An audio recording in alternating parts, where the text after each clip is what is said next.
இன்றைய ஆத்மீக தேன்.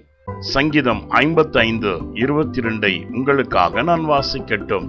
கர்த்தர் மேல் உன் பாரத்தை வைத்துவிடு, அவரே உன்னை ஆதரிப்பார். நீதிமானை ஒருபோதும் தள்ளாட விட்டார். ஆம் பிரியமானவர்களே, நீ தேவனுடைய இரத்தத்தினால் மீட்கப்பட்டு அவருடைய திருவசனத்தினால் காக்கப்பட்டு வருகிற நீதிமானா இருக்கின்றபடியால் நீ எதிலும் கலங்கி போக, தளர்ந்து போக, தள்ளாடி போக என் தேவன் ஒருபோதும் விடமாட்டார். உன்னுடைய பாரங்கள், உன்னுடைய கவலைகள், உன்னுடைய எல்லா ஏழாமைகளையும் கர்த்தர் மேல் வைத்துவிடு, அவர் பார்த்து கொள்வார். உன் தேவனாகிய கர்த்தர் உன்னோடு இருக்கின்றார்.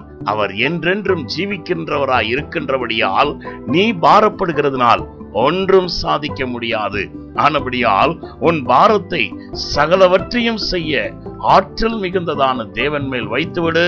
அவரே உன் காரியங்களை அற்புதமாய் அதிசயமாய் நடத்தி தருவார். இந்த நாளிலும் உங்களுக்காக நான் ஜெபிக்கட்டும்.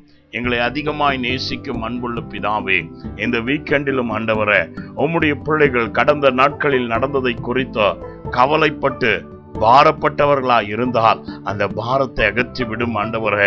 இது எப்படி முடியுமோ என்று சொல்லி கலங்கி கொண்டிருக்கிற பிள்ளைகளுடைய வாழ்க்கையில உம்முடைய மெய் சமாதானத்தினால் நிரப்போம். நீர் எங்களுடைய எல்லா பாரங்களையும் சுமந்து தீர்த்த தேவனாய் இருக்கின்றபடியால் இப்பொழுதும் விசேஷித்த சகாயத்தை உம்முடைய பிள்ளைகளுக்கு செய்து அவர்கள் மேல் நீர் வைத்திருக்கிற அன்பை அவர்கள் அறிந்து கொண்டு உமக்குள் களிகூறும்படியான அனுகிரகத்தை செய்வீராக. அவருடைய எல்லா கவலை பாரங்களையும் மறந்து ஆண்டவரே உம்முடைய மகத்துவத்தின் மேல் நம்பிக்கை வைக்கும்படியாய் உம்முடைய மகத்துவமான செயல்களை வெளிப்படுத்துவீராக. இயேசுவின் நாமத்தில் பிதாவே, ஆமென்.